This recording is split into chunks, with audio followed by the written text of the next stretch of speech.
Heading डाल दी इसमें 9A प्रकाश का परावर्तन। देखो अब इसमें थोड़ी चीज पहले समझना है, अभी लिखना नहीं है ना, जैसे डायरेक्ट अपन लोग फेयर करते जाएंगे, या जब बोलूं समझ पहले लो जरा। प्रकाश क्या होता है सबसे पहले तो अपन ये समझे हैं, ऊर्जा का एक रूप है। प्रकाश क्या है? ऊर्जा का रूप है। पूछे कैसे मालूम? तो आजकल देखो सोलर चलते हैं, सौर ऊर्जा, तो उस पर जैसी वो पड़ेगी रोशनी, ऊर्जा उत्पन्न होती है, बिजली उत्पन्न होती है। तो प्रकाश ऊर्जा का एक रूप है। ठीक, इसमें प्रकाश का अध्ययन करने के लिए ना दो वैज्ञानिकों ने काम किया था। एक का नाम था न्यूटन और एक का नाम था हाइगेन। इन दोनों वैज्ञानिकों ने प्रकाश पर बहुत विस्तार से अध्ययन करा। इन्होंने ये माना था प्रकाश किरणों के रूप में चलता है ऐसे सीधी रेखा में, जिसका नाम उन्होंने क्या दिया? किरण। इसलिए प्रकाश की एक ब्रांच का नाम है किरण प्रकाशिकी। एक ब्रांच का नाम क्या है? किरण प्रकाशिकी। इन्होंने माना प्रकाश तरंगों के रूप में चलता है ऐसे, तो इनकी ब्रांच का नाम क्या रख दिया उन्होंने? तरंग प्रकाशिकी। ठीक, अभी लिखेंगे भी ये सब बातें। मतलब प्रकाश में दो ब्रांचें हैं। प्रकाश का अध्ययन दो तरीके से किया जाता है, एक ये मानते हुए कि वो किरण है और एक ये मानते हुए कि वो तरंग है। वर्तमान में दोनों ही तरीके सही हैं। कुछ घटनाओं में प्रकाश किरण की भांति व्यवहार करता है तो कुछ पे तरंग की भांति। इसे कहते हैं प्रकाश की द्वैती प्रकृति, ड्यूअल नेचर ऑफ लाइट। प्रकाश में दो व्यवहार हैं, वो किरण की भांति भी व्यवहार करता है और तरंग की, लेकिन एक बार में एक ही करेगा। जब वह किरण की भांति व्यवहार करेगा तो ये प्रकृति दब जाती है, माने उसके अंदर छिप जाती है, और जब इसकी भांति व्यवहार करता है तो ये छिप जाती है। देखिए इंसान में भी, हर इंसान में भी डबल व्यवहार है। जैसे मान लो किसी अपना अधिकारी पे गए, कलेक्टर है, तो अपने या बाहर के लोगों के लिए कलेक्टर है, मम्मी पापा के लिए थोड़ा ही है। एक झापड़ा पड़ेगा तो कलेक्टर वहां गुलाटी खा जाएंगे जाके। बात समझो उस चीज को। वहां क्या हुआ, वही एक व्यक्ति के भी तो दो व्यवहार है कि भाई बाहर उसकी पद अलग है, घर में अलग है, हर जगह दो व्यवहार है। आप किसी के चाचा भी लगते होगे, किसी के भतीजे भी, सॉरी भतीजे कह रहा हूँ, किसी के साथ में आपका भाई के साथ भी रिलेशन है, किसी के साथ फ्रेंड का भी, अपने भी बहुत सारे व्यवहार है। तो प्रकाश का मात्र दो ही तरीके हैं, या तो वो किरण के रूप में चलेगा या तरंग के रूप में। अब जब तरंग के रूप में चलता है तो उस ब्रांच का नाम क्या रखेंगे? शाखा का नाम तरंग प्रकाशिकी। और किरणों के रूप में चलेगा तो किरण प्रकाशिकी की खोज किसने की? न्यूटन ने। और इसकी किसने की? हाइगेन ने। ये छोटे छोटे ऑब्जेक्टिव प्रश्न यहां से निपट जाते हैं। अब इसके अंतर्गत हम क्या क्या अध्ययन करेंगे? इसके अंतर्गत हम प्रकाश का परावर्तन, सिर्फ नाम सुनने हैं, सारी चीज डिटेल में आएंगी। परावर्तन माने टकरा के लौटना, पूरा चैप्टर ही है इस पे। तो प्रकाश आएगा ऐसे टकरा के वापस चला जाएगा। ठीक, तो इसे क्या कहते हैं? परावर्तन। परावर्तित हो गया। दूसरा अपवर्तन, जैसे कांच है आर पार देखने वाला, प्रकाश आएगा ऐसे होके यूं चला गया, मूल अपना रास्ते से थोड़ा भटक गया, जाना चाहिए था ऐसे चला गया, इसे क्या कहते हैं? अपवर्तन। सीधी रेखा में चलना, प्रकाश का सीधी रेखा में चलना भी इसी के अंतर्गत है। अपवर्तन माने होता है कि खिड़की के कांच है, अब धूप आ रही है तो प्रकाश आएगा हल्का सा अपने रास्ते से जो टेढ़ा होके, माने रास्ता, खिड़की में कांच होगा तो तुम्हें लगता है कि सीधा है, लेकिन वो जिस रास्ते से आ रहा था वो कहां दिखा हमें तो वो प्रकाश दिखा जो निकल के आया है, वो थोड़ी दिखा उसके पहले क्या था। नहीं, अगर वो प्रकाश पे, वो कांच पे पॉलिश है शीशे की तरह तो लौट जाएगा। और यदि हम कांच के आर पार देख सकते हैं अगर हम लोग, तो प्रकाश उसमें निकल आता है। हाँ, मोटे पतले का सिर्फ ये फर्क पड़ता है कि मोटे कांच में से प्रकाश कम निकल पाता है, अवशोषण हो जाता है, तो उस प्रकाश की धुंधलापन आ जाएगा। मतलब धुंधले से मतलब तो उसकी जो चमक है वो घट जाएगी, और पतले में ज्यादा मात्रा है। आप तो ये मानो स्पंज है, मोटी स्पंज पे एक गिलास पानी डालोगे कम बाहर निकलेगा, सोख लेगी। पतले पर डालोगे तो बस वही काम है।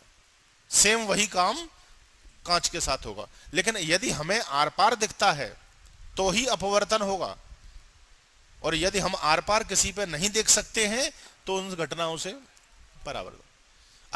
अब कोई पूछे दीवार, तो कंसेप्ट पकड़ो। दीवार के क्या हम आर पार देख सकते? कौन सी घटना करेगा? अच्छा बताओ, चश्मा के लेंस, क्या इनमें से कौन सी घटना होगी? अपवर्तन। मतलब क्या नियम है? जिनमें हम आर पार देख सकेंगे अपवर्तन, वो आर पार नहीं देख सकते परावर्तन होगा। सीधा सा लॉजिक है उसका जाके, ठीक है ना। कोई भी चीज हो, इससे मैटर नहीं करती। अब कोई कहेगा साहब कागज, रजिस्टर का कागज, तो अपन पहले सोच लो दिमाग में, क्या हम कागज के आर पार देख लेंगे? क्या परावर्तन दिखाएगा? लकड़ी, दरवाजे होगी, बस ऐसे अब उनमें कहां उलझाते हैं? घरों में दरवाजे पर प्रकाश पड़ा तो होने वाली घटना का नाम होगा। अब अपन क्या करें? ऑब्जेक्टिव नहीं मिल रहा साहब, पता नहीं सर ने नहीं पढ़ाया। अरे भैया कंसेप्ट पकड़ना पड़ेगा। यदि हम कंसेप्ट नहीं पकड़ेंगे तो ऐसे हम कहां तक लिखाएंगे और तुम कहां तक रटोगे? आपको एक नियम पकड़ लो, जिनमें आर पार दिखे, कहना देख, खुद ही देख लो ना, पार निकल गई, पार निकल गई तो अपवर्तन है। परावर्तन माने तुम जानते हो। अब जिनमें दिख ही नहीं रहा, अच्छा आंख में बताओ, आंख में क्या होगा? अपनी सोच के बोलना, आंख, चश्मा नहीं, आंख।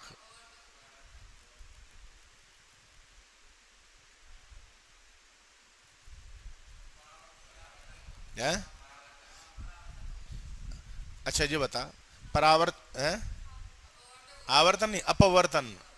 अपवर्तन होगा। लेंस लगे होते हैं, लेंस लगे होते हैं, उसमें अगर परावर्तन होता तो प्रकाश आता, आंख पे पड़ के यूं लौट जाता। वो अलग चीज है, आंख का बंद होना अलग चीज है। प्रकाश पड़ने पे आंख बंद नहीं होती। तेज मात्रा में प्रकाश पड़ेगा, जैसे सूरज की तरफ देखोगे तो बंद ऐसी ब्लिंक मारेगी, अथवा छाया से धूप में जाओगे, धूप से छाया में आओगे, एकदम अंधेरे कमरे में बैठे कोई लाइट अचानक चालू कर दे, तब ये घटनाएं होती हैं, ताकि आंख खराब ना हो जाए। इसलिए वो अपने पलक होते हैं, वो आपके ऐसे आंख बंद चालू होने लगते हैं, क्योंकि ये अपने ब्रेन से संबंधित चीज है। खैर अभी थोड़ा सा यहाँ देखो, तो क्या बात बोल रहे हैं हम आपको, कि जिनमें आर पार हम देख सकते हैं उनमें अपवर्तन। इस घटना का नाम क्या है बेटा? 2-4 बार बोला करो मन में, है ना, धीमे धीमे, अब ताकि बोलने का आए। नहीं तो अपन कोई आवर्तन पढ़ेगा कहीं कुछ है। इसे हम क्या कहते हैं? परावर्तन कहते हैं। समझ गए? अब अपने को जो देखने नहीं कौन है कौन नहीं है, भाई हम तो सीधा बात है। अब जैसे कोई कहे हथेली है साहब, तो सीधा लॉजिक पकड़ लो, कहना आर पार दिख रहा कि कौन है पीछे, बस कहना परावर्तन होगा। ठीक, जिसमें दिखता बिल्कुल हम आर पार देख सकते हैं, कहना अपवर्तन होगा। ठीक, तो ये घटनाएं इनमें आई। सीधी रेखा में चलना, अब धूप में अपन खड़े हो जाए, अपनी परछाई बन जाती है, शेडो, वो भी सीधी रेखा का प्रमाण है। प्रकाश आता है सीधा हमारी बॉडी पर टकराता है, बॉडी में से निकल पाता नहीं, निकल नहीं पाता। अब निकल नहीं पाया तो अपनी प्रकाश की अनुपस्थिति ही छाया है, जिसे परछाई कहते हैं, शेडो। वो ये बताता है कि प्रकाश निकल नहीं पा रहा। अगर प्रकाश निकल गया होता तो शेडो या परछाई कभी बनती ही नहीं। तो इस घटना से ये सिद्ध होता है, तो रात में भी तो बेटा कोई ना कोई प्रकाश रहता है। प्रकाश तो रात में भी कोई ना कोई रहता है, चाहे वो चंद्रमा का हो, तारे का हो, या तुम्हारे घर की ट्यूबलाइट का हो, या स्ट्रीट लाइट का हो। रात और दिन का कोई लॉजिक ही नहीं है वहां। रात और दिन तो हम लोगों ने अपने नाम रख रखे हैं, जिसमें उजाला दिखाई देता है रात है। अब क्रिकेट का कोई मैच हो रहा है, फ्लड लाइट लग गई मैदान में, ऐसा चमक जाता है कि दिन फैले उसके आगे। अब उस समय कोई कह रात है कि दिन है, तो मैदान वाले लोगों को क्या पता है? वो तो घड़ी और उसकी बात अलग है, लेकिन वास्तव में अंधेरा थोड़ा ही। तो प्रकाश की अनुपस्थिति को रात कहते हैं। अब कमरे को अगर एक छोटी जगह मान के चलें, तो अब इसमें उजाला है तो तुम कह रहे हो दिन है, और बिल्कुल अभी लाइट बंद करते अंधेरा बैठ जाएगा, तो रात हो गई करेंगे। लेकिन प्रैक्टिकली नेचर में जब प्रकाश की एब्सेंस होती है तो उसे अपन रात कहते हैं, जिसे अपने लिए साधारण भाषा में रात नाम है, और मौजूद रहेगा तो दिन कहते थे। दिन और रात का ऐसे डिसीजन। तो बेटा आ रहे समझ में? इसमें कि टकरा कीजिए सीधी रेखा में। एक और होता है इसमें घटना, जो किरण प्रकाशिकी के अंतर्गत हम क्या क्या अध्ययन करेंगे उनकी बात आ रही है। परावर्तन का करते हैं, अपवर्तन का करते हैं, सीधी रेखा में चलना, प्रकाश विद्युत प्रभाव, फोटो इलेक्ट्रिक इफेक्ट, जो सोलर पैनल है, हिंदी पे ध्यान दें, प्रकाश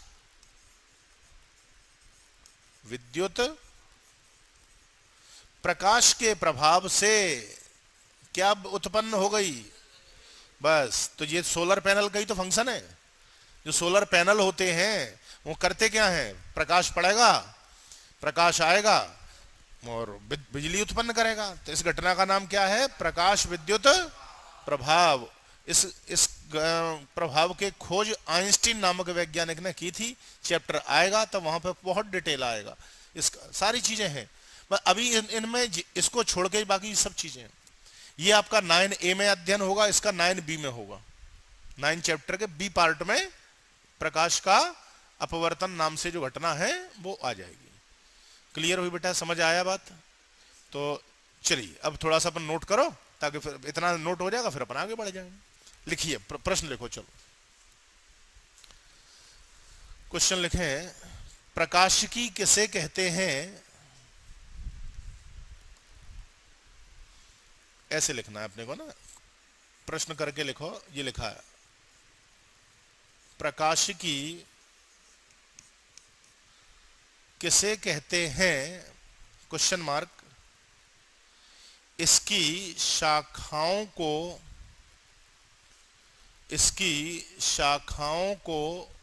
समझाइए, इसकी शाखाओं को समझाइए।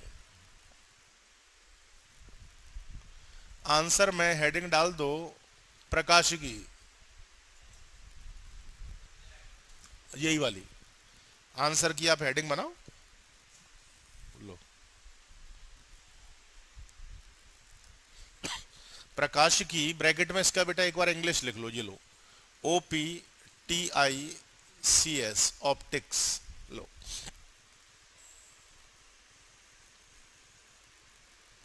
प्रकाश को इंग्लिश याद रखना जरूरी नहीं, थोड़ा थोड़ा टर्मिनोलॉजी हम लिख लेते हैं तो थोड़ा ठीक रहता है उससे।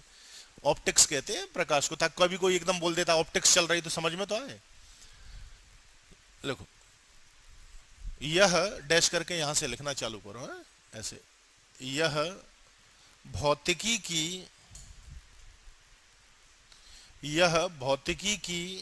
भौतिकी तो अपन समझते हैं, फिजिक्स का नाम है हिंदी। भौतिकी की वह शाखा है, यह भौतिकी की वह शाखा है जिसके अंतर्गत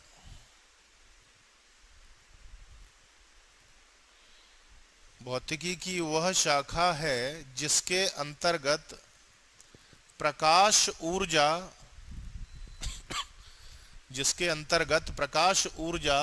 और उससे संबंधित घटनाओं का अध्ययन किया जाता है। प्रकाश ऊर्जा और उससे संबंधित घटनाओं का अध्ययन किया जाता है।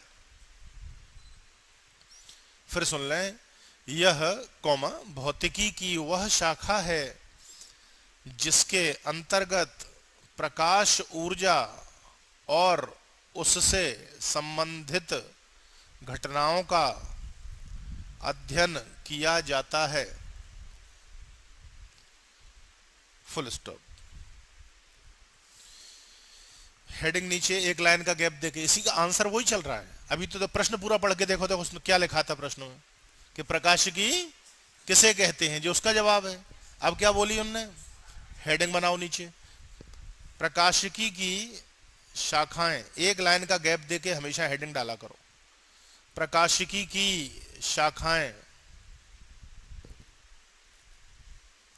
प्रकाशिकी की शाखाएं, डैश करके लिखो।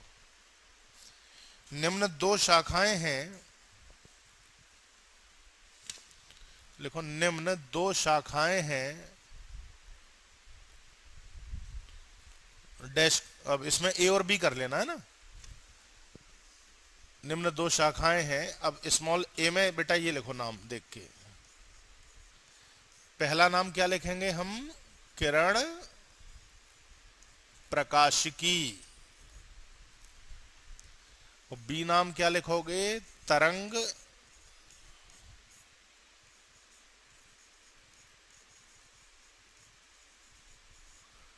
प्रकाशिकी। ये लिखा है, बोर्ड पे भी लिखा है ना। पहला नाम क्या है? किरण प्रकाशिकी, और दूसरा नाम क्या है? तरंग प्रकाशिकी। चलो ए वाली अब नीचे हेडिंग डाल दो, किरण प्रकाशिकी। डिटेल में थोड़ा सा लिखेंगे इनका हम लोग, और ब्रैकेट में इंग्लिश जो लोग शौकीन हैं वो लिख सकते हैं। लो, रे ऑप्टिक्स देख के लिख लेना बोर्ड से। ये ए वाली हेडिंग किरण प्रकाशिकी, ब्रैकेट में रे ऑप्टिक्स, वहीं लिख लो आगे। आप तो अपने में लिख दो अब हेडिंग में। किरण प्रकाशिकी का इंग्लिश नाम है। बाद में कोई ऐसा नहीं कि इंग्लिश लिखनी ही है कि जी, वो तो वन टाइम है। लिखो, इस शाखा के, डैश करके लिखो, इस शाखा के अंतर्गत यह माना जाता है कि, इस शाखा के अंतर्गत, इस शाखा के अंतर्गत यह माना जाता है कि प्रकाश, प्रकाश किरणों से मिलकर बना है, प्रकाश किरणों से मिलकर बना है,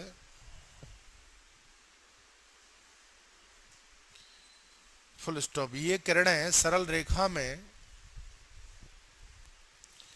ये किरणें सरल रेखा में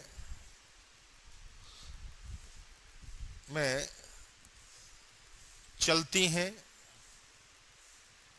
सरल रेखा में चलती हैं,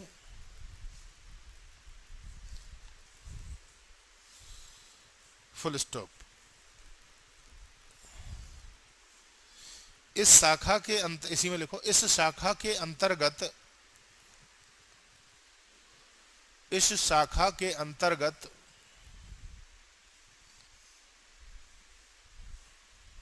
प्रकाश का परावर्तन, इस शाखा के अंतर्गत प्रकाश का परावर्तन, कॉमा प्रकाश का अपवर्तन, प्रकाश का परावर्तन, कॉमा प्रकाश का अपवर्तन, कॉमा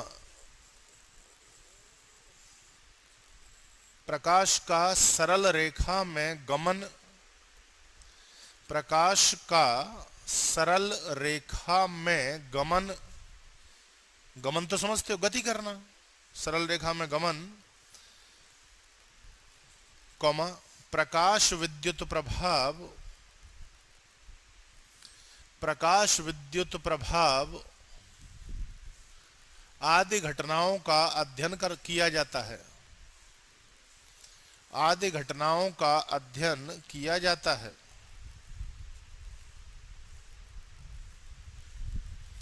आदि घटनाओं का अध्ययन किया जाता है।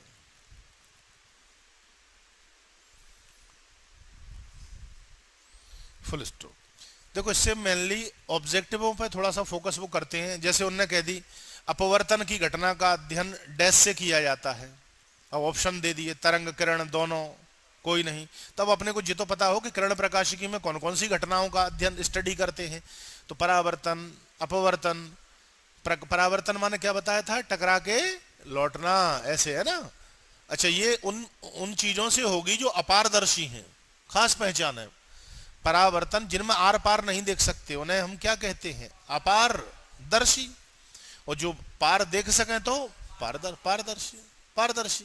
ठीक, तो अब पारदर्शी जो ट्रांसपेरेंट है उनसे अपवर्तन की घटना मानी जाती है, और जिनमें आर पार हम नहीं देख सकते उनसे परावर्तन की घटना मानते हैं। ठीक है, वो प्रकाश विद्युत प्रभाव में हिंदी तोड़ना सीखो। प्रकाश विद्युत प्रभाव माने प्रकाश के प्रभाव से, मतलब ये क्या है कि ये कुछ ऐसी चीज है जिस पर प्रकाश डालेंगे और बिजली बनाएगी। तो ये तो सोलर पैनल होते हैं, वही तो प्रकाश विद्युत प्रभाव पर कार्य करते हैं। ठीक है, फुल स्टॉप। आगे पैरा चेंज करके लिखो बेटा इसी में, ये लिखो। हाँ, इसी आंसर में नीचे का मतलब लाइन मत छोड़ना, नेक्स्ट लाइन में थोड़ा सा हिस्सा छोड़ दो। ये लिख दो, किरण प्रकाशिकी की खोज न्यूटन नामक वैज्ञानिक ने की थी। किरण प्रकाशिकी की खोज न्यूटन नामक वैज्ञानिक ने की थी।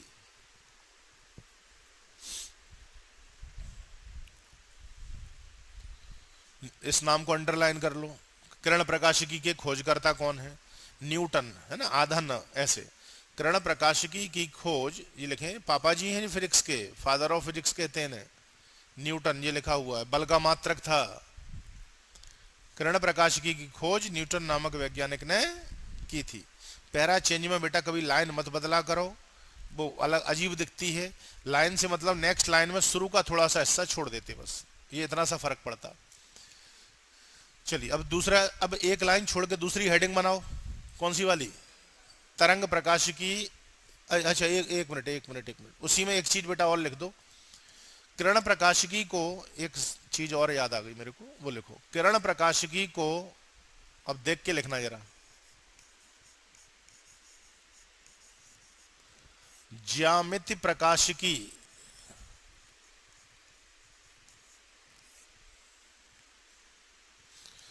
किरण प्रकाशिकी को देख के लिखना, ज्यामिति नहीं, ज्यामिति। अशुद्ध चीजें ना लिखें, बोर्ड पर मैं लिख भी देता हूं, थोड़ा कठिन शब्द होते हैं ताकि आप गलती ना करें। हाँ जी लिखो, किरण प्रकाशिकी को ज्यामिति प्रकाशिकी, उसका बेटा नाम अंडरलाइन कर लेना, भी कहते हैं, ये लिखा है, ज्यामिति प्रकाशिकी भी कहते हैं। अच्छा अब ये बताओ, ये शब्द आपने मैथ्स में कहां पढ़ा है? इतना हिस्सा बताओ क्या होती है, मतलब क्या मीनिंग क्या निकलता वहां गणित में? ज्यामिति में किस चीज को, मतलब आप क्या चीज की करते हैं? चित्र बनते हैं, कभी त्रिभुज छोटे क्लासों में बताते थे, चौथे पांचवे की शायद घटना होगी ऐसी, उनने कहा साहब ज्योमेट्री बॉक्स लाओ, इसको ज्योमेट्री कहते हैं इंग्लिश में, ज्योमेट्रिकल ऑप्टिक्स। मतलब चित्रों से, डायग्रामों से संबंधित चीज है, बता के सिखाते हैं कि संरचना को त्रिभुज कहते हैं, जी स्क्वायर कहते हैं, आयत कहते हैं। ऐसे ही इसमें चित्र सबसे ज्यादा बनते हैं, डायग्राम के बिना कोई काम नहीं बनेगा। इसलिए किरण प्रकाशिकी का एक नाम और कौन सा होता है? ज्यामिति, क्योंकि बिना डायग्राम के इसे समझाना संभव नहीं है, इसलिए इसका नाम ज्यामिति। ज्यामिति प्रकाशिकी है, इसलिए ज्योमेट्री बॉक्स लगेगा, जो आपको समझाया था कि भैया बुलाओ स्केल पेंसिल, डायग्राम के बिना काम नहीं बनता इसमें। ठीक, तो किरण प्रकाशिकी का को और किस नाम से जानते हैं हम? ज्यामिति प्रकाशिकी नाम से जानते हैं। चलिए ये काम कंप्लीट हो गया, नाम अंडरलाइन हो गया। अब बी नाम पे लिखो, बी में हेडिंग एक लाइन छोड़ के, तरंग प्रकाशिकी, ब्रैकेट में भैया इंग्लिश लिखो जहां आगे, WAVE ये लिखा है, OPTICS, ऑप्टिक्स, वेव ऑप्टिक्स। आप चाहो यहां हेडिंग डल रही, जरूरी नहीं है आप उन्हीं के आगे लिखना, आपको जहां उचित लगे वहां लिखो। तरंग प्रकाशिकी को रे ऑप्टिक्स कहते हैं, इसको लिखो, वो किरण को, सॉरी, किरण को रे ऑप्टिक्स कहते हैं, तरंग को वेव ऑप्टिक्स कहते हैं। तरंग प्रकाशिकी, चलो लिखो सब कुछ, अब बस घटनाएं बदल जाएंगी। इस शाखा के, लिखो आगे, इस शाखा के अंतर्गत यह माना जाता है कि, वहां की भाषा भी थोड़ा पढ़ते रहना तो हल समझ में आ जाएगी क्या लिखना है। जो अभी लिखाई थी किरण में, वहां क्या लिखा था देखो, इस शाखा के अंतर्गत यह माना जाता है कि प्रकाश, बस तो यहां क्या लिख दोगे, बस इस शाखा के अंतर्गत यह माना जाता है कि प्रकाश तरंगों से मिलकर बना है, तभी तो नाम पड़ा तरंग प्रकाशिकी। इस शाखा के अंतर्गत यह माना जाता है कि प्रकाश तरंगों से मिलकर बना है।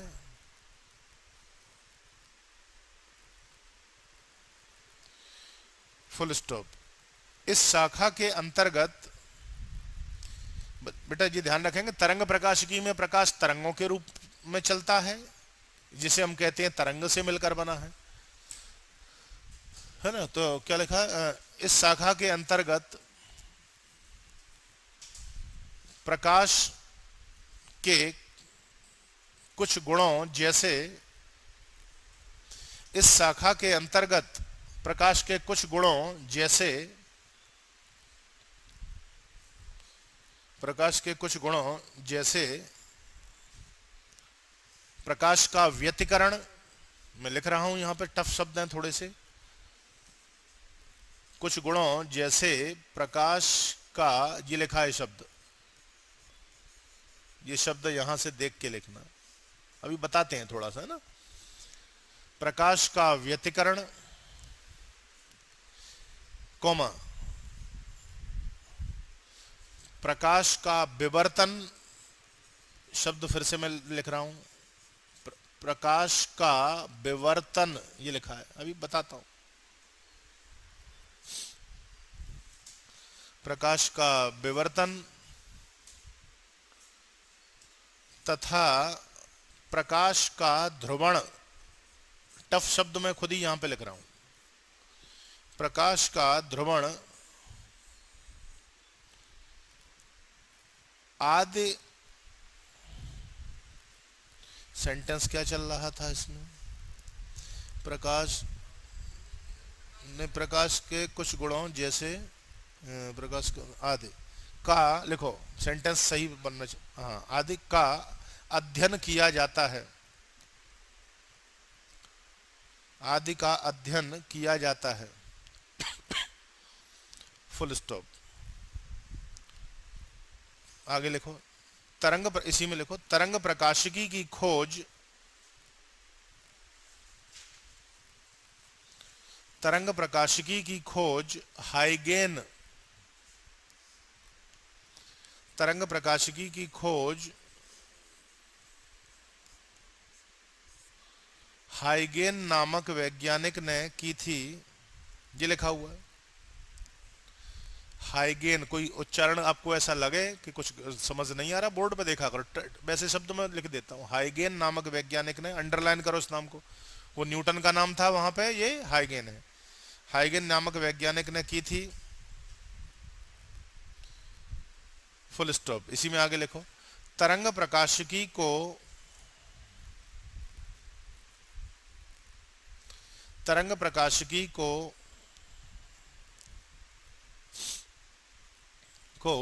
भौतिक प्रकाशिकी, देख के शब्द लिखें, तरंग प्रकाशिकी को बेटा देख के, भौतिक, नॉट भौतिकी, भौतिक, भौतिक प्रकाशिकी भी कहा जाता है,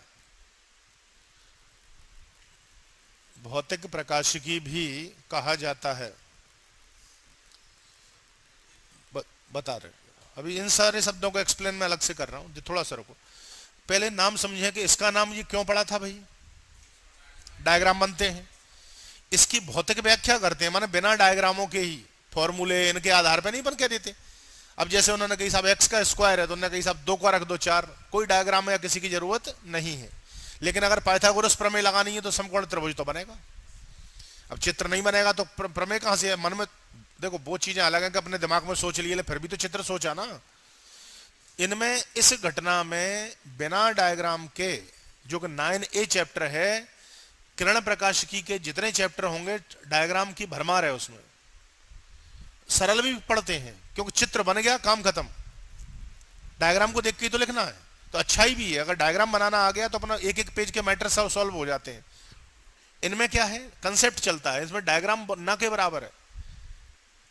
अब जैसे ये इनका भी मैं अर्थ बताऊंगा इन चीजों के, इनमें डायग्राम का कोई वो रोल नहीं है, मीनिंग समझ में आ जाए, इसलिए ब्रांच का नाम ही बदल दिया कि इसकी भौतिक व्याख्या करते हैं। चित्र की हेल्प की बहुत कम आवश्यकता है, ना के बराबर। माने ये मान लो लगभग चित्र, इसकी तुलना इससे करें तो ये मान लो कि इसमें चित्र है ही नहीं, तुलनात्मक बात हो रही है। गलती से 2 डायग्राम बन जाए पूरे चैप्टर में, इसमें तरंग वाले में तो बहुत बड़ी बात है। ये मतलब एक शब्द मीनिंग है, हम ये नहीं कह रहे गिन के ही 2 होंगे, पर पता चला यहाँ 50 है तो वहां मुश्किल से 5 निकले, 6 निकले, तो इसकी तुलना में नगण्य है। तो मुझे कहते हैं कि इसकी भौतिक व्याख्या होती है, और यहाँ भौतिक का कोई भौतिक तो बाद की बात है, पहले चित्र पहले बनाओ। इसीलिए चैप्टर आपको पहले करा रहे हैं कि डायग्रामों की प्रैक्टिस हो जाए और टेंशन खत्म हो जाए। अब यही सब चीजें जब लास्ट में मैं उधर कराऊं, बीच में पढ़ ही नहीं पाते, कहते पता नहीं कौन कौन से टफ शब्द आ रहे हैं, व्यतिकरण वगैरह। अब इनके मैं मीनिंग बताऊंगा अभी कि इसको क्या होता है मीनिंग, इसका क्या, इसका क्या। अभी तो अपन ने ये बता दी कि ये है, ठीक। अब नोट पॉइंट लिखेंगे जिसमें मैं सारे मीनिंग बोलूंगा। नोट पॉइंट्स, ये सिर्फ 1 मार्क्स के क्वेश्चंस या पूछे जाने पर लिखना है, परीक्षा में अपने आप नोट पॉइंट नहीं देने। वो प्रश्न का उत्तर खत्म हो चुका है जो लिखाया था, अब एक्स्ट्रा इंफॉर्मेशन है जिसे नोट पॉइंट्स कहा जाता है। नंबर 1 लिखो, ये लिखें वर्तमान में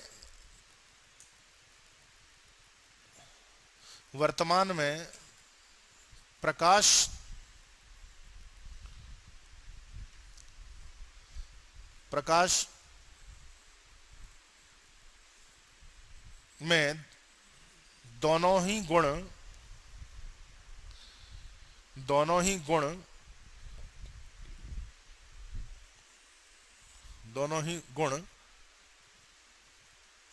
कण, ऐसे लिखना दोनों ही गुण, और ये लिखना देख के कण प्रकृति, दोनों ही गुण कण प्रकृति तथा तरंग प्रकृति, कण प्रकृति तथा तरंग प्रकृति। अरे ये बताओ, कोई पत्थर बॉल को फेंकोगे तो वो ज्यों थोड़ी जाएगी, फेंकोगे कैसी आती है, सीधी। जैसे ये कण है, अब हम इसे फायर करेंगे तो या तो ऐसे जाएगा, ध्यान से देखना, या यहां से तो कौन सी रेखा बनी, सीधी। वो जाए किसी भी उस पर बन जाएगी तो सीधी ना। तो ऐसे प्रकाश में अगर कण नेचर है तो सरल रेखा में चलेगा, जिसे हम ब्रांच का नाम है किरण प्रकाशिकी। तो अगर कोई कण है, बॉल है, पत्थर है, ये है, तो अपन डायरेक्शन उसकी चलते समय हमेशा सीधी होगी। माने वो यूं नहीं जा सकती कि अपन ने पत्थर फेंका और यूं ऐसे जो तरंग की तरह चला जाए, असंभव है मुझे। वो जब भी चलेगा सीधी रेखा। तो कण प्रकृति किस में आती है, किरण में, सीधी में। तो वर्तमान में प्रकाश में दोनों गुण कण प्रकृति तथा तरंग प्रकृति, तरंग प्रकृति लिखो, मानी जाती है फुल स्टॉप। इसे ही प्रकाश की,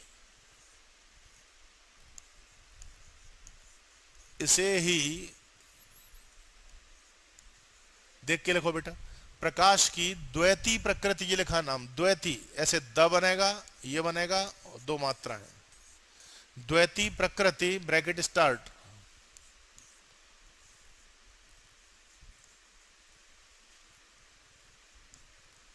ये लिखा हुआ है English, dual nature, DUAL, double nature है, ड्यूअल नेचर। तो प्रकाश की द्वैती प्रकृति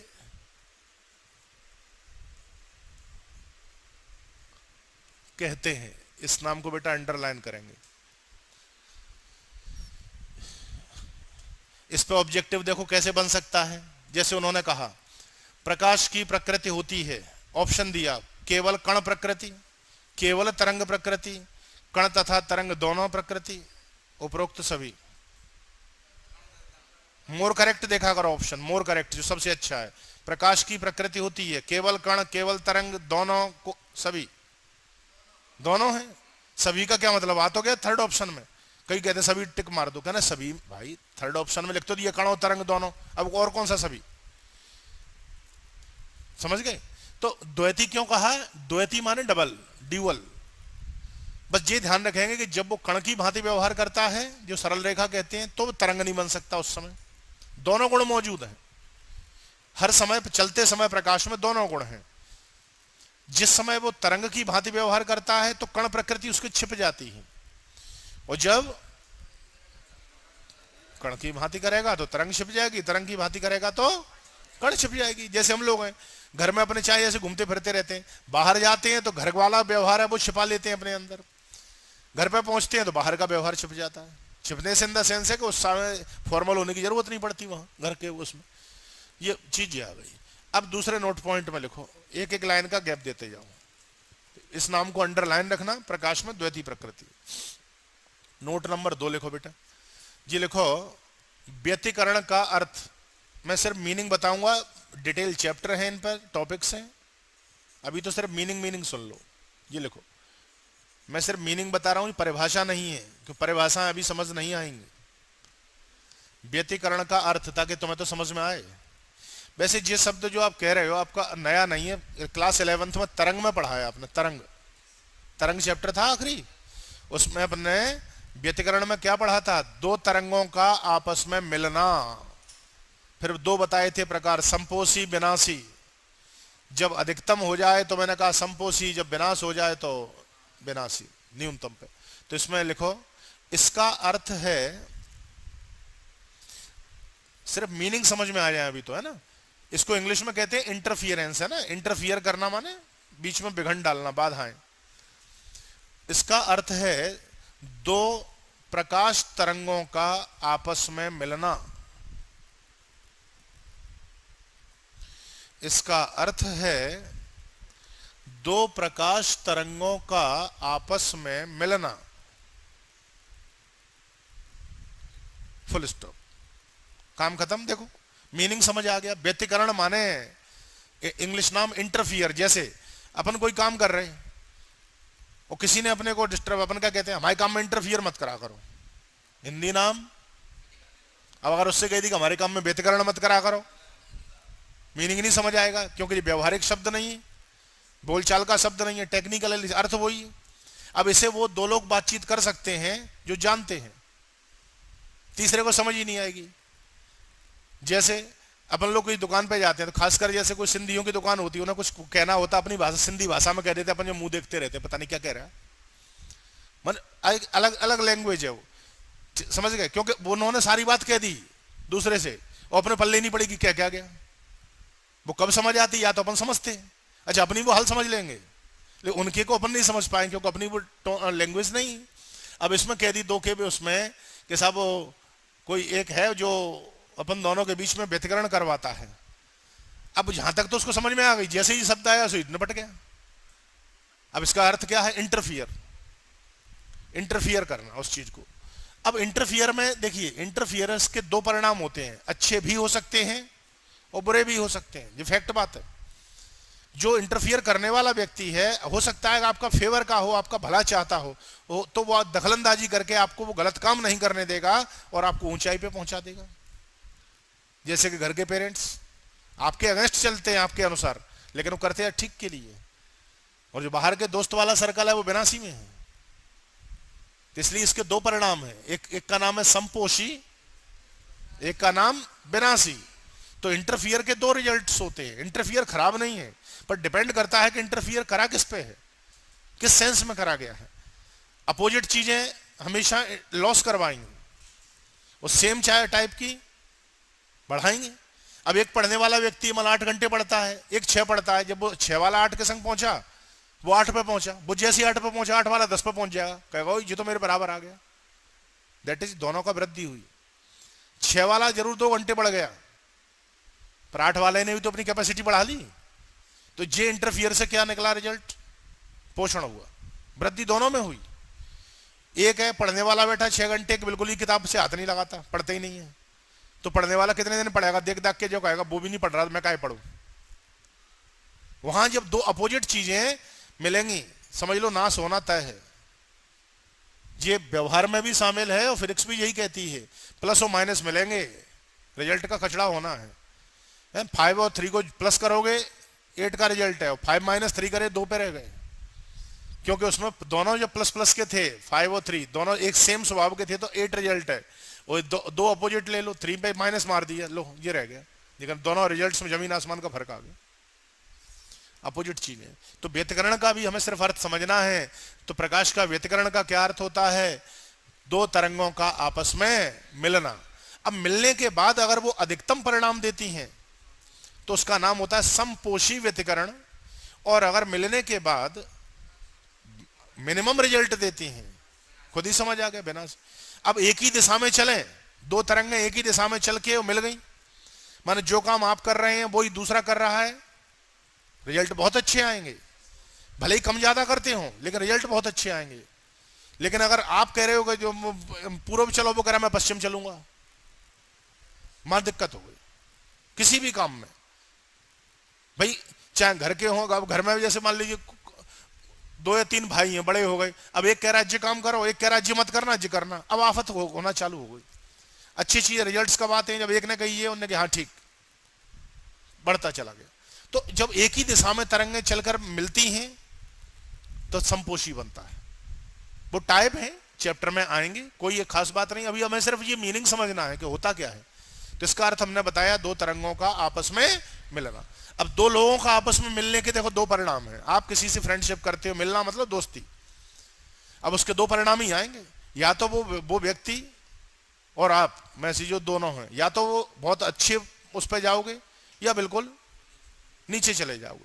तो वही डिपेंड वही है कि आपने किसको सिलेक्ट करा। अगर अपने जैसा देख दाख के काम करा, रिजल्ट अच्छे हैं। आपने उल्टा सिलेक्ट कर लिया, तब कौन किसको बर्बाद करता है वो बात का मैटर है। समझ गए गुप्ता जी? कौन किसको चौपट करेगा ये डिपेंड करेगा कि दूसरा वाला कैसा है। अगर वो तुमसे नीचे है तो तुम बर्बाद हो गए, ठीक, और अगर वो तुमसे ऊपर है तो तुमने उसको बर्बाद कर दिया। तुम तो पहले से ही बर्बाद थे, अपन और बर्बाद हो गए। तो ये तो अपने पे डिपेंड है कि अपन किसके साथ कॉम्बिनेशन कर रहे हैं, मिल किसके साथ रहे हैं। समझ पाए? तो व्यतिकरण का अर्थ क्या आ गया बेटा? दो तरंगों का आपस में मिलना। ठीक, अब आ जाओ नेक्स्ट पे। नेक्स्ट पे आओ। प्रकाश काय का अर्थ पूछ रहे हो? विवर्तन।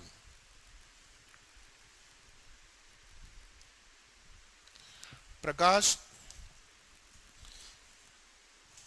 प्रकाश का विवर्तन।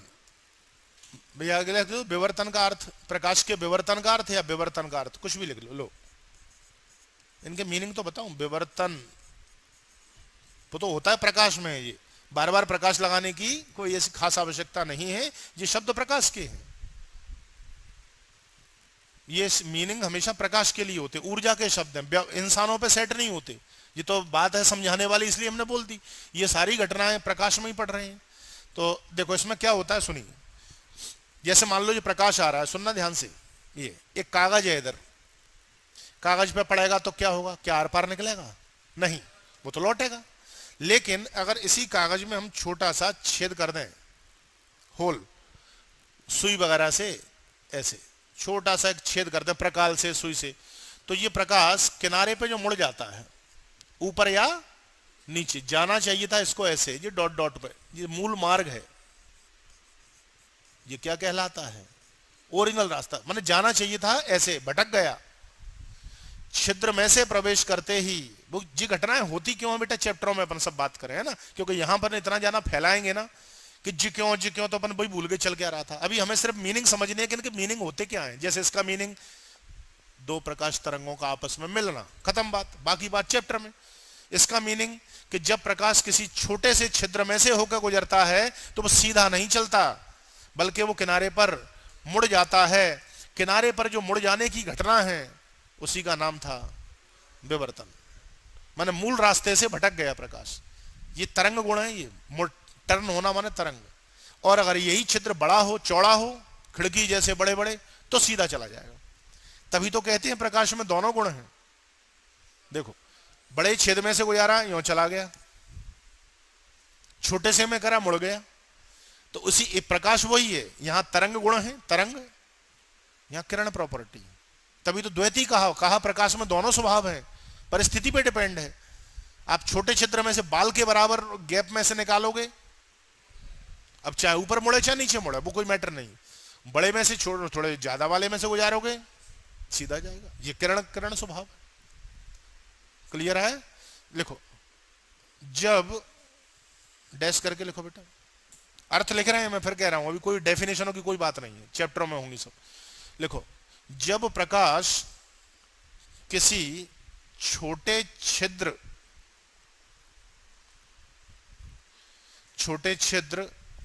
ब्रैकेट में लिख दो, बाल के बराबर मोटाई, छोटे से छिद्र ब्रैकेट में लिख दो, बाल के बराबर मोटाई, बाल के बराबर मोटाई माने छिद्र का साइज कितना होना चाहिए? अपने हेयर के बराबर, माने बहुत पतला, सीधी बात ये। बाल के बराबर मोटाई। लिखो, में से होकर गुजरता है, में से होकर गुजरता है तो वह तो वह सीधा तो वह सीधा न चलकर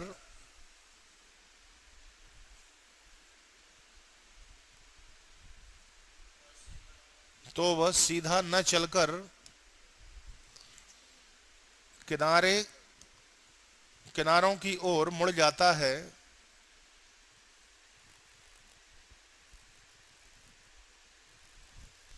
सीधा न चलकर किनारों की ओर मुड़ जाता है। Full stop.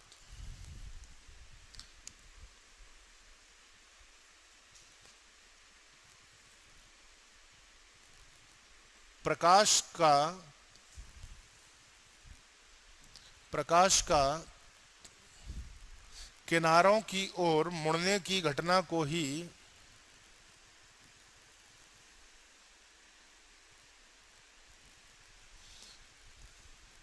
प्रकाश का किनारों की ओर मुड़ने की घटना को ही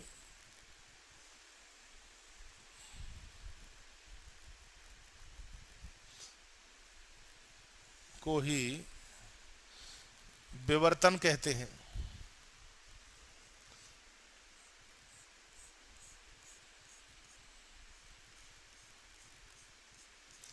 देखो बनाते समय क्या करना मैं बताऊं, चलो जल्दी देखना बेटा कैसे बनेगा। जैसे ये लाइन ली, ये रजिस्टर की एक लाइन छोड़ देना, वो बीच में गैप, फिर ऐसे ही ये बहुत बड़ा मत बनाओ, 3 लाइन ऊपर 3 नीचे और गैप 1 लाइन के बराबर गैप।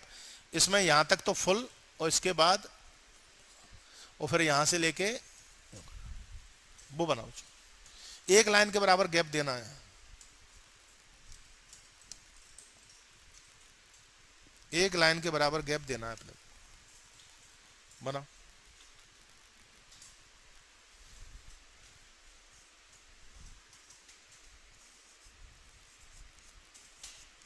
थोड़ा वर्किंग फास्ट, अगर फेयर पे डायरेक्ट नहीं बन पाते रफ पे बनाओ चित्र, है ना, फिर घर पे याद से फेयर कर ली।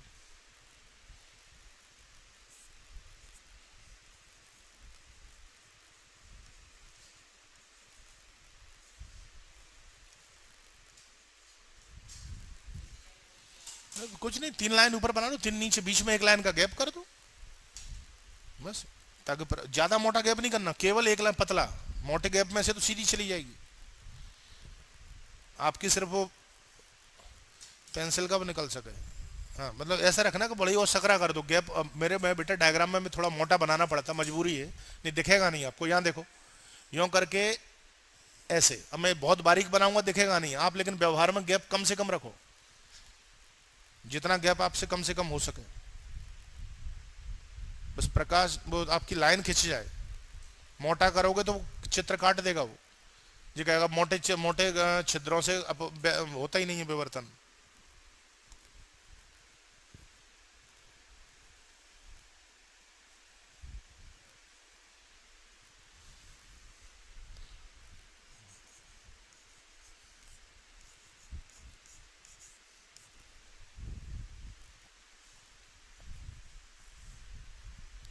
एरो के निशान लगाओ आते समय, तीर का, हाँ आते समय बिल्कुल डायरेक्शन दी जाती है। लिखो प्रकाश किरण, वो अपारदर्शी वस्तु है, कागज, कोई भी चीज हो सकती है जिसमें छोटा सा छेद कर दिया जाए। अब इस घटना को देखो व्यवहार में कहां देखोगे, आटे की छलनी होती है ना, छलनी आटा छानने की, उसे धूप में सूर्य की रोशनी में जो करके देखना, खाली छलनी को नीचे देखना, जमीन पे छेद छेद बन जाते हैं, मतलब प्रकाश को उसमें से आने दें और जमीन पर आप देखना कैसे बन जाएंगे। जमीन पर ये करोगे तो ऐसे सर्कल टाइप के। अपने को क्या लगता है जाली में छेद है इसलिए छेद दिख रहा है, छेद नहीं दिख रहा, वो प्रकाश आया मुड़ गया, तो ये जो टर्निंग जो आपको गोले गोले के रूप में दिख रही है विवर्तन है। या हम लोग जो स्वेटर जर्सी पहनते हैं सर्दियों में, उसको भी ऐसे अपन अगर चेहरे के धूप आ रही हो चेहरे के सामने कर लें तो चेहरे पर धूप पड़ना बंद हो जाएगी, क्योंकि प्रकाश जो सीधा आ रहा था उसकी डायरेक्शन चेंज हो गई, मुड़ गया विवर्तन घटना के कारण, मूल मार्ग से विचलित हो गया। विचलित माने डिस्टर्ब हो गया, ये अपारदर्शी है, ये किरण है। अब मोटा कर दोगे छेद फिर ये चित्र गलत है, मोटे में से क्या होगा सीधी चली जाएगी। तो बनाते समय ऐसा मत करिए कि ऐसे कई लोगों ने जल्दी में जो करा यूं कर दिया है भी, अब आपने वो सॉरी यूं दिखा दी, तो वो कहेगा इतने मोटे छेदों में से थोड़ी होता है। मैं खुद ही कह रहा हूँ बाल के बराबर मोटाई चाहिए। तो डायग्रामों में जितना नैरो बन सके छिद्र, सूक्ष्म छिद्र बन सके, ये ऐसे यहां तक दे दो, ऐसे यूं कर दो, मतलब छिद्र थोड़ा सा देखे बस। विवर्तन आ गया बेटा समझ में। एक और चीज बच गई, कौन सी? आखिरी घटना कौन सी? लिखो अगला नोट पॉइंट इसी के नीचे। आपने कहा ना वो शब्द आए हैं तो शब्दों का अर्थ समझ आना चाहिए। प्रकाश के ध्रुवण का अर्थ, प्रकाश के ध्रुवण का अर्थ, डैश करके लिखो। प्रकाश, इसी में लिखो, हेडिंग क्या बन गई? प्रकाश के ध्रुवण का अर्थ, वो लिखो। प्रकाश कॉमा कॉमा लगाइए, अनुप्रस्थ तरंगों के रूप में चलता है। प्रकाश कॉमा अनुप्रस्थ तरंगों के रूप में चलता है।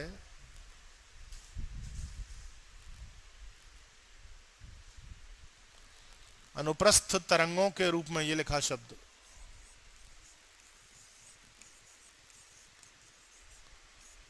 अनुप्रस्थ तरंगों के रूप में चलता है, फुल स्टॉप। अनुप्रस्थ कंपनों की कमी को ही, इस शब्द को अंडरलाइन करेंगे, अनुप्रस्थ कंपनों की कमी, अनुप्रस्थ कंपनों की कमी, इतने शब्द को अंडरलाइन, अनुप्रस्थ कंपनों की कमी को ही, अनुप्रस्थ कंपनों की कमी को ही प्रकाश का ध्रुवण कहते हैं।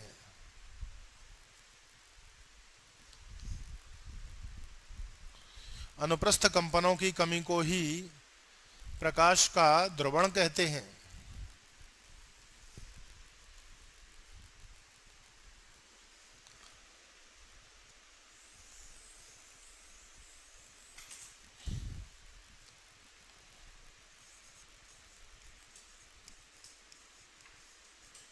बेटा थोड़ा ध्यान से देखना, जो समुद्र में लहरें चलती हैं ना, लहरें, इन्हें अनुप्रस्थ कहते हैं। और जो स्प्रिंग की तरह ऐसे आगे पीछे होते हैं, वो ट्रेन के डब्बों की तरह ही हो, वो अनुदैर्ध्य है, उसे नाम देते हैं अनुदैर्ध्य। जो सिकुड़ सकें और फैल सकें, ये डॉट की स्प्रिंग है। गाड़ियों में शॉकर देखे होंगे, शॉकर्स होते हैं, वो दबते हैं फैलते हैं, अनुदैर्ध्य। और अगर लहरों की तरह यूं ऐसे, तो अनुप्रस्थ। प्रकाश हमेशा ऐसे ही चलेगा। अब इसकी जी तो हो गई अनुदैर्ध्य वाला। अब देखिए ध्रुवण कैसे होगा, सुनना जरा। इसको अगर हम बीच में से सेंटर लाइन पे, आप अलग से देखना, मैंने एक लाइन खींच के अगर यूं करूं तो यूं ही तो चलेगी, बीचों बीच से लाइन खींच दूं ऐसी रहेगी। अब जैसे ही आप ये करोगे तो ये तो ऊपर के कंपन हो गए, ये वाले, और ये, अब नीचे के कंपन अगर गायब होते हैं तो सिर्फ क्या बचेगा? या फिर दूसरी पॉसिबिलिटी, भाई दोनों है ना बेटा। अगर देखो नीचे के हम खत्म करवाते हैं तो जो ऊपर ऊपर के ये डब्बे आ गए, और इसके करते हैं तो जी आ गए। समझ पा रहे? तो ये क्या है? ध्रुवण है। अनुप्रस्थ कंपनों की कमी, काहे की कमी? कहना इसमें नीचे के कंपन कम है, उसमें ऊपर के कम है। तो अब इसको देखो कैसे बनाते हैं अपन। एक लाइन हम आधे आधे हिस्से पे बनेगा बेटा है, देखो पहले देख लो तक बना सकें आप। ये देखो, ये तो अनुप्रस्थ प्रकाश का तरंग हो गई। अब ध्रुवण होने के बाद की घटना मैं यहां इधर दिखाऊंगा, इसी लाइन पे। ऐसे जरूरी नहीं है एक के आगे एक बने, अपन नीचे बना देंगे, या तो ये और ये, ठीक। या आगे जगह हो तो ठीक है, मान लो आगे नहीं है तो अपन इसी में ऐसे करके ये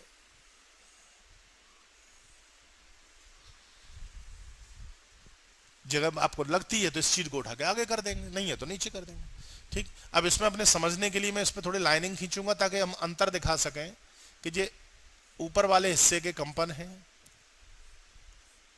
ओके, अब ये वाले अभी मैंने ऊपर के दिखाए हैं तो ये लाइनिंग वाले दिखा दूंगा।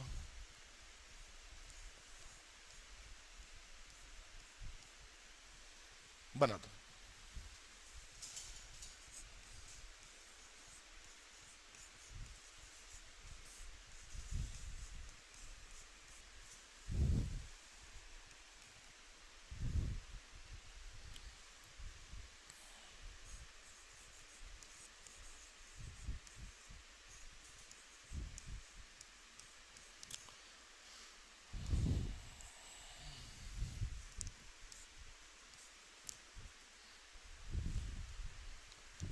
छोटे बना सकते हैं, कोई बात नहीं, क्योंकि अर्थ है, ये नोट पॉइंट है, ये तो हमारे समझने के लिए अर्थ है ना। इधर भी नीचे लिख देना, ये अनुप्रस्थ तरंग कहलाती है। लाइनिंग तो सिर्फ इसलिए की ऊपर नीचे में अंतर दिखाने के लिए, ताकि हम डिफरेंस कर पाए कि कौन ऊपर है कौन नीचे।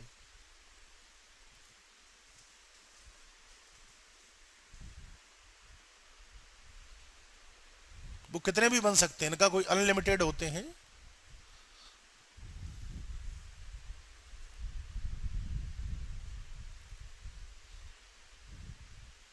बीच में डॉट डॉट लाइन करो, ये पहले का है, ये बाद के हैं दो चित्र। इन्हें ध्रुवित तरंग कहते हैं। ध्रुवण होने के बाद जो तरंग बचती है वो ध्रुवित तरंग कहलाती है।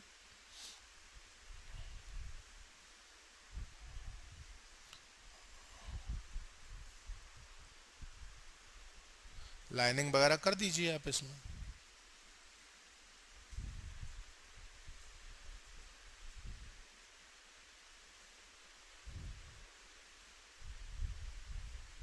इधर लिख देना ध्रुवित तरंग। ध्रुवण होने के बाद जो तरंग बनती है वो ध्रुवित तरंग कहलाती है।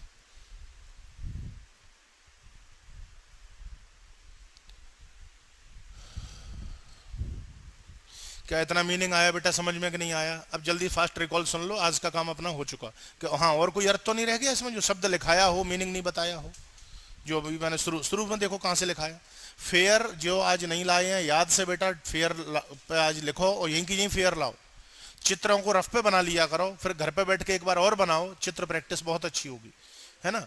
अच्छा, अब जल्दी से जरा सुनो। सबसे पहले देखो क्या क्या देखा, जल्दी 2 मिनट लगेंगे, पूरा रिकॉल कर देते हैं। जल्दी बोलो। किरण प्रकाश की क्या था? सुनो, लिखना बंद कर लो। प्रकाश किरणों के रूप में चलता है।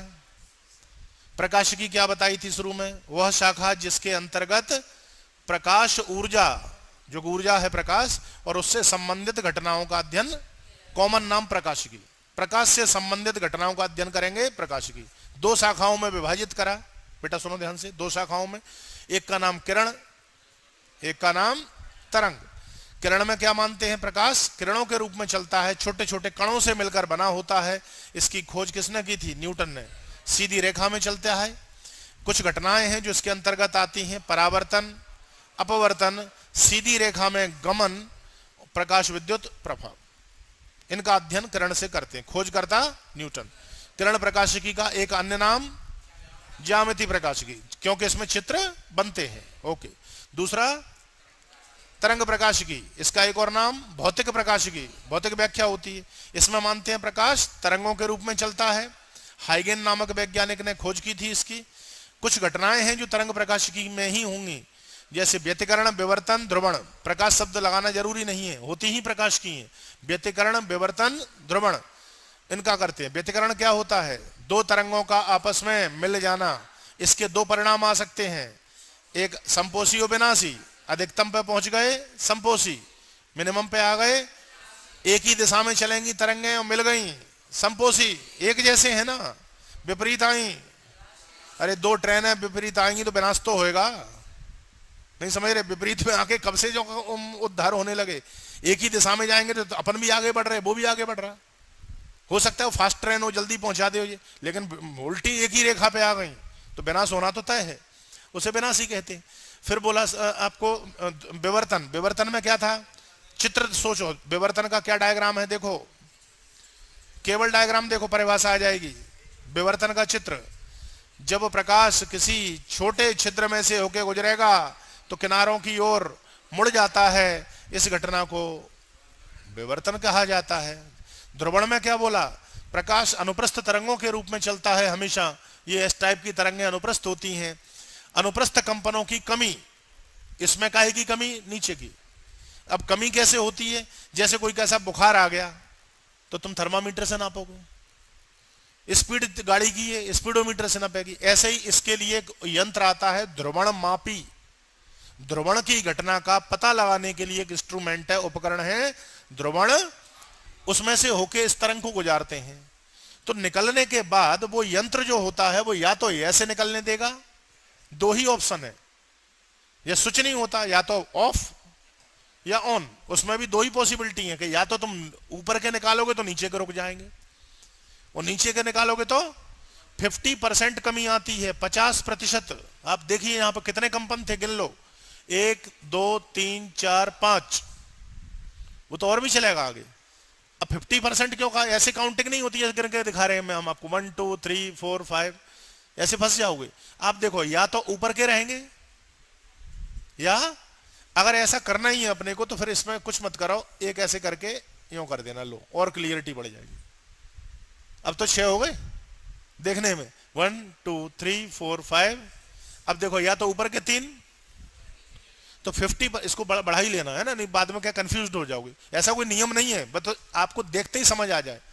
मैं इसलिए कह रहा हूं कि ताकि कोई गलतियां ना हो आपसे, कि 50% कमी है ध्रुवित तरंग में, नॉर्मल तरंग की तुलना में 50% की कमी रहती है। कैसे, दो ही है, या तो ये निकलेगा, अब वहां 6 थे कंपन, एक उदाहरण के लिए 6, 3 रह गए, इसलिए मैंने जानबूझ के एक और टर्न मार दिया ताकि दिक्कत ना आए, तो इसे ये कहते हैं। तो मीनिंग देखो बेटा अपने पूरे क्लियर हो चुके हैं, ऐसा नहीं कि अपन ने सिर्फ अर्थ पढ़ा, अपन ने उनके एक एक मीनिंग पढ़े कि व्यतिकरण क्या होता है। ये ध्रुवण मापी में से जब इस प्रकाश को गुजारते हैं तो वो निकलने के बाद प्रकाश या तो इस रूप में निकलेगा या इसमें।